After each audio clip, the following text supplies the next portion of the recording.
This is the monthly show for Project 61. We're here to help drivers take control of their health 1 mile at a time. The reality? The average life expectancy for a truck driver is 61 years old, but it doesn't have to be that way. This show is about simple, practical changes that can add years to your life and life to your years without taking away from the job you love, the job that's so vital to our nation's economy. I'm Jeremy Reymer, founder of Project 61.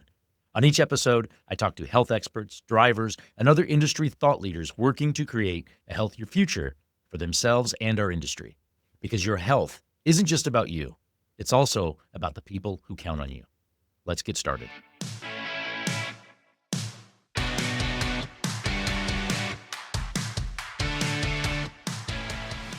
As a commercial driver, you have one of the most difficult and most important jobs in our nation. The very nature of the job takes a toll on your ability to easily manage proper nutrition, regular movement and exercise, and consistent sleep. And if that weren't enough, the stress and anxiety of operating in isolation in an environment where circumstances are often out of your control can wreak havoc on your mental health. Stress and anxiety are rampant amongst most professional drivers and only add to the ongoing and increasing health challenges they face. But what if I told you that there was hope against that backdrop? That a handful of small changes could make a huge difference to your overall health. On this episode, I'm joined by high-impact keynote speaker, best-selling author, mental endurance and sales performance coach, and obstacle course and ultra-endurance athlete, Nick Klingensmith with Stride Motivation. Nick is also a 4-time cancer survivor, a type 1 diabetic, and a recovering alcoholic.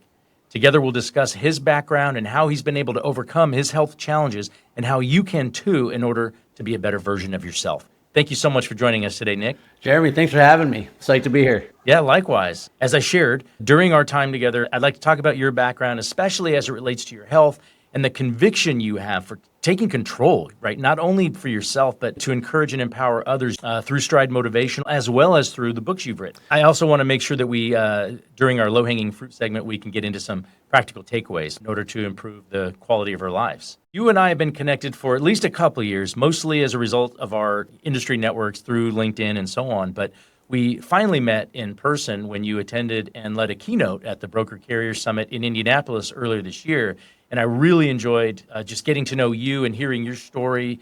Your raw and passionate approach, along with your background, is inspiring to say the least. Regarding your background, you've been through the fire, right? You literally wrote the book, and I'm holding it right here. You literally wrote the book about going through the fire. Do you mind setting the stage for your journey, the mental and spiritual approach that led you to who you are today? This story is going to start just over 20 years ago, where over the course of about 15 years, I was diagnosed with cancer 4 times. I became a type 1 diabetic. I was in 2 different rollover fatality car accidents that led me to have 7 herniated discs and nerve damage in multiple areas.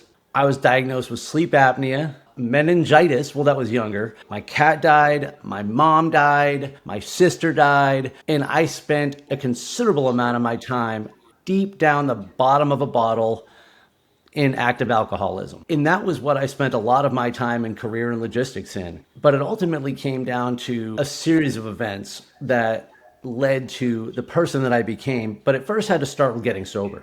And God willing, I'll celebrate 11 years this time next month. The second thing that happened, though, was I was living a very good and comfortable life. Or at least I thought I was. I was 2 years sober. I was a VP of sales and logistics. So I was working 18-hour days, but we were crushing it. I had a new girlfriend that's an amazing woman that's now my wife, and I had just decisively beaten cancer for the 4th time. And that's when I realized that I was stuck. And my boss had challenged me to do a Spartan race, an obstacle course race, something that I had no intention of doing, but I just needed that one yes to make a change. And that was the catalyst that really started everything that happened since. I know we're often our own worst enemy. Right? Like so many times we might know what we need to do, or we know the things that we shouldn't be doing. We just can't get out of our own way sometimes. You acknowledged that before you could make any other significant changes, that alcohol, you had to stop drinking. That was a decision that you made, a choice that you made conscientiously. And I don't know if you knew at that point that by doing that, that was sort of the tip of the spear for all the other things that you were going to be able to do. What prevents us from being who we can truly be? The complex answer is that somewhere along the line, we started creating false narratives to protect ourselves and mostly to protect our egos. That said, the simpler answer is we create limiting beliefs. We are led to believe that we can't do certain things, or that we're too old or too fat or too slow, or it's going to be too hard, or I'm too injured. I've literally gone through endocrinologist after endocrinologist. I fire doctors all the time because they don't know how to work with me as an endurance athlete and a diabetic.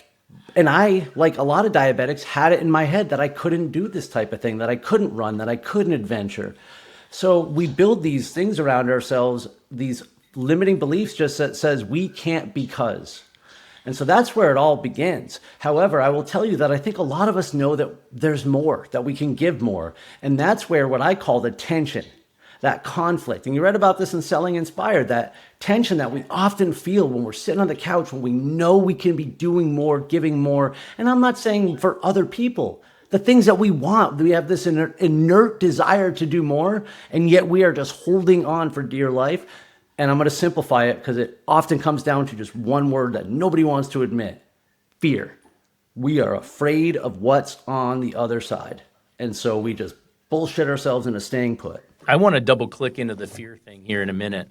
I know I like to read. You've written 2 books so far. One of those books that I have read, you referenced it, Selling Inspired. Sort of spoiler alert, I guess, for everybody. I shared my review on Goodreads. I really enjoyed it. It contains a lot of practical, motivational applications for improving sales performance, but also just mindset. And fear is such an important part of that. And it's, interestingly, as not a very religious person, but certainly I have a strong belief about, virtue and being righteous, and very well read biblically. And the one consistent statement or action throughout the entire Bible is don't be afraid. That's the one thing that is said more than anything else, like by far. God saying through a prophet, don't be afraid, or directly to somebody, don't be afraid. Faith or fear. Faith in that higher purpose. I can take a lot of beatings when I know why I'm doing them. Don't be afraid. And so your point about fear, I've not read Through the Fire yet.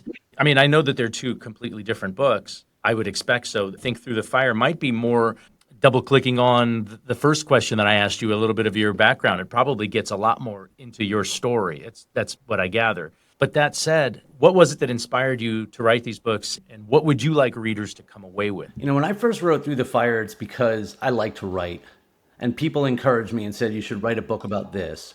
So at first, I just wrote it for me. I didn't know if anybody else would ever read it. I just decided to put it out there. And so when it was all said and done, though, I decided that there was a message. There was a message worth having that somebody might need to hear it, of hope, of inspiration, of just seeing there's a better way, that they can get through the fire. And so I decided to publish the book just in case somebody needed the message and they would find it. And it turns out a lot of people did. And random people would actually message me and find me and tell me they would tell me their story. And that for me was like the ultimate barometer, that just when you reach somebody and somebody just starts opening up to you, you're like, okay, this is cool. I have something here now. And so that's ultimately what led to Stride Motivation and to being a speaker. Selling Inspired, though, is a little bit of a different thing, because I actually started writing more of your sort of textbook sales book a couple years ago. Some people don't know this, but I was a private investigator for a long time. So I was writing a sales book about the investigative stage of the sale, but I was going to do it sort of from the angle of being a private investigator and uncover buyers' true buying motives. Candidly, it was going to be every sales book you ever read with a slightly unique approach, right? It was a decent book. I had about 25, 30,000 words on my computer, and then my whole laptop got blitzed and I lost it all. I literally threw a temper tantrum and I scraped every word that I had written since Through the Fire. And I mean, every post, every note, because I have a journal everywhere. I'm always taking notes on my phone. I'm constantly writing and thinking of the things. And I just slapped it all into a document. And every time there was an incomplete sentence somewhere, I just started writing it more. And so it started out with this idea of I was honestly just going to put out sort of a page-a-day sales type journal. I just wanted to do something. I was mad. But then after, there was a couple pages that I just couldn't shorten. I couldn't take away from it without cheapening it. And then I realized I had something different there, and it actually took a while to realize what it was, and not the way that you would normally write a book. But then I realized that it's a practical manual of a how-to, but by me saying what I did and why I did it.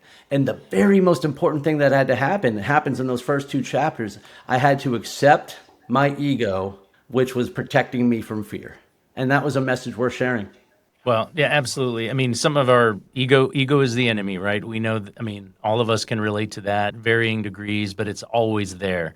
You never conquer it. It's a constant battle, I think. Same with fear, same with all of these things. You're never at the top of the hill and you've won. You're always battling to be better, to be smarter, to be stronger, to grow as a person. I want to talk about Stride Motivation. What's sort of the premise of the business, what it's all about? How are you helping people through it?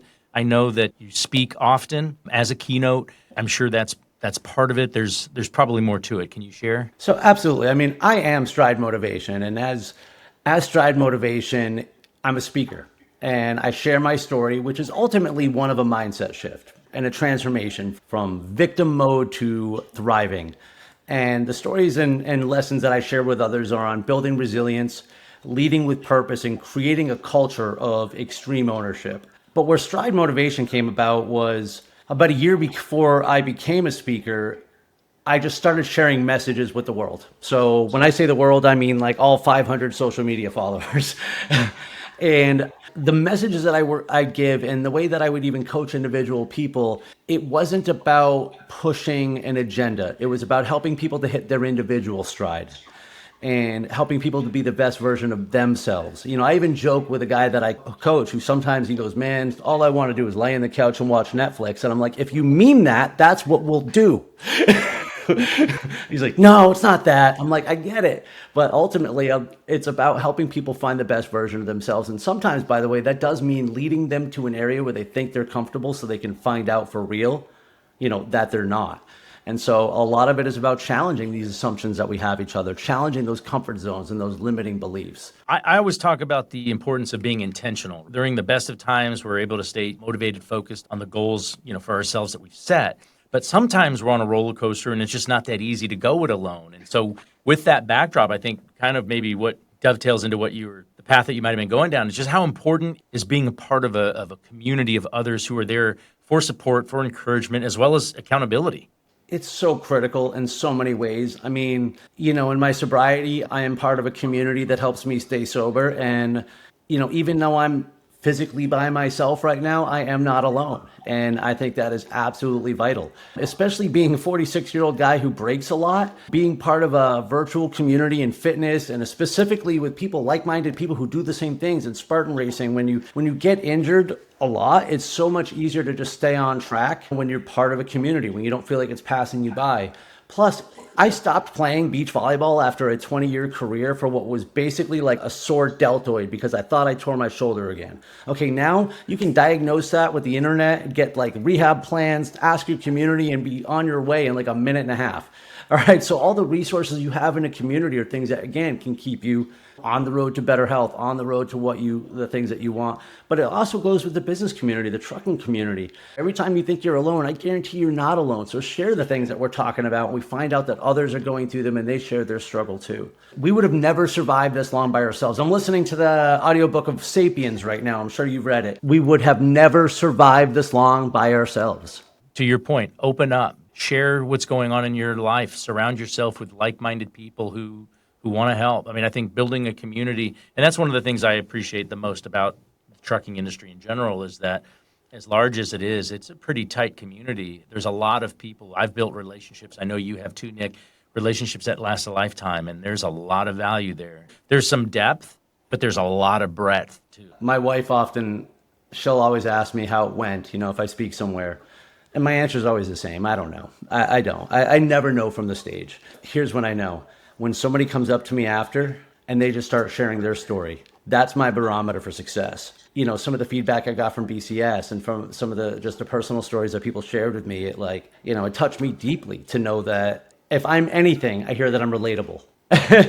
And I love that because it just makes me feel like I'm not alone. And for some way, somehow, for that one moment, I used what I had to make someone else feel that they're not alone.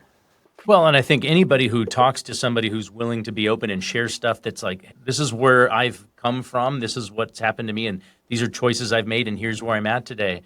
It's inspiring. You're open that way. You're transparent. But to make those decisions, everybody needs a why. And I talk about this all the time in context of making significant lifestyle changes.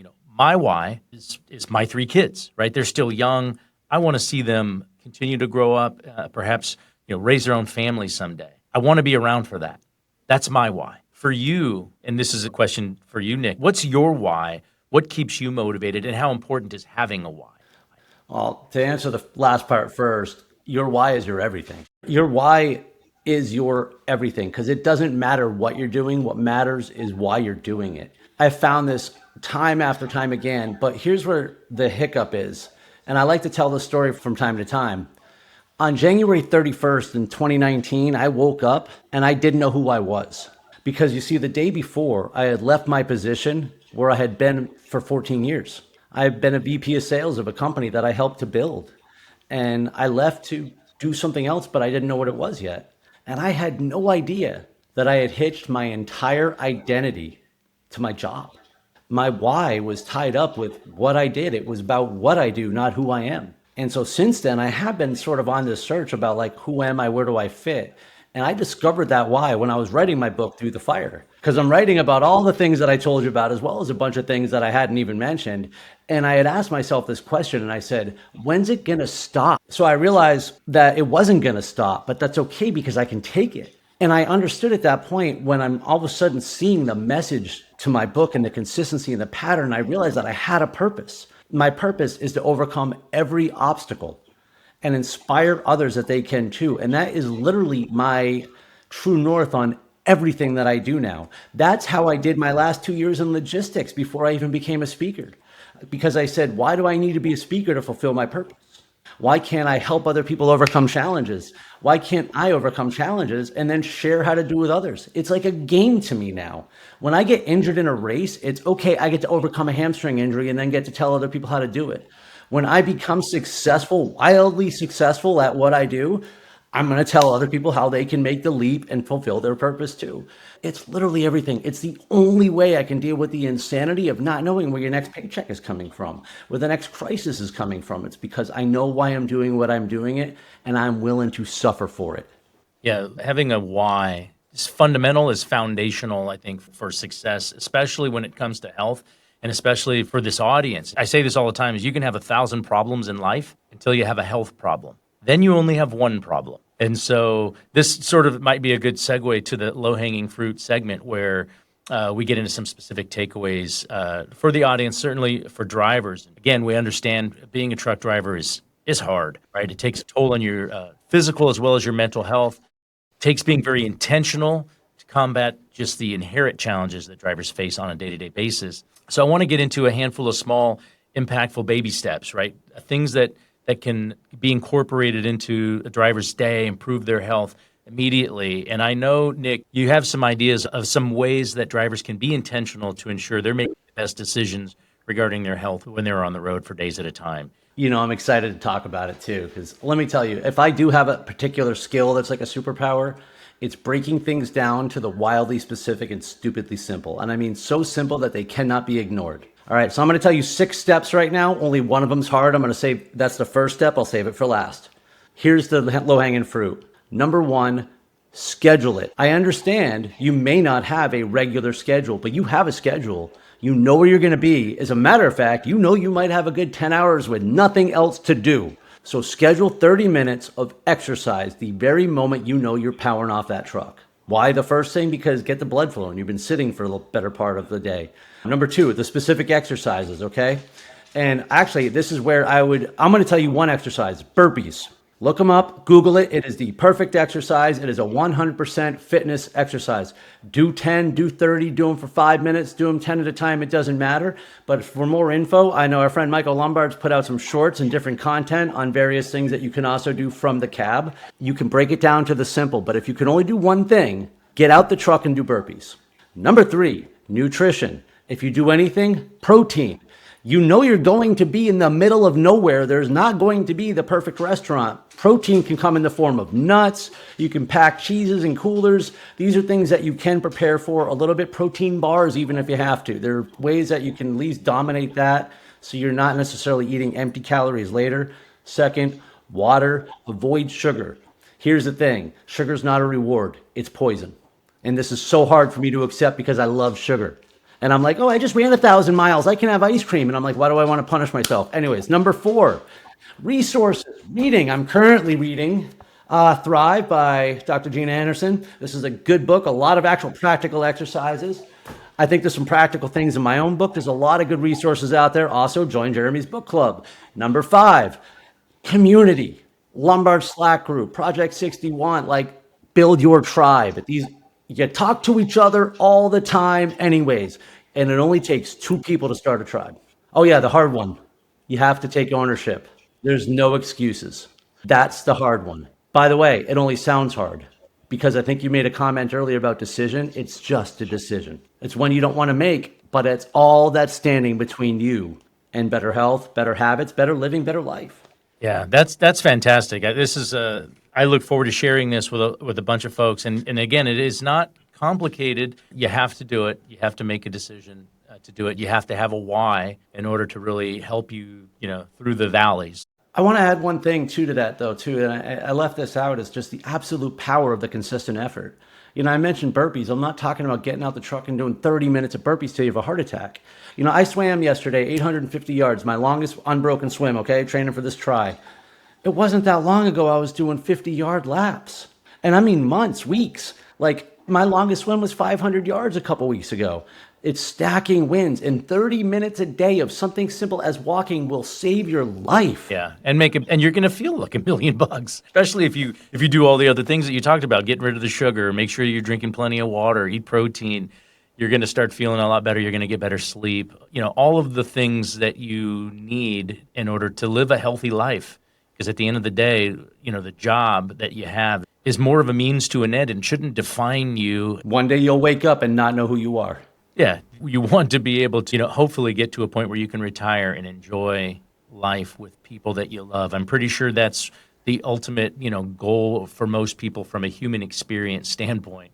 We're all going to die at some point, but why don't we try to take care of ourselves so that we can enjoy the time that we have with the people that we love the most, whoever that is. Before we go, for our audience who'd like to learn more about you and Stride Motivation, where should we direct them? www.stridemotivation.com. I am everywhere on social media at Stride Motivation, or you can email me, nick@stridemotivation.com. Nick, thank you once again for joining me. Look forward to spending more time with you again soon. Thanks, Jeremy. That's it for this episode of Project 61. But remember, change doesn't happen overnight. It happens in the small decisions you make every day. You don't have to do everything at once, but you do have to start. Try at least one thing we talked about today and see how it feels. If you found this episode helpful, share it with a fellow driver or leave us a review. Until next time, stay safe, stay healthy, and keep moving forward.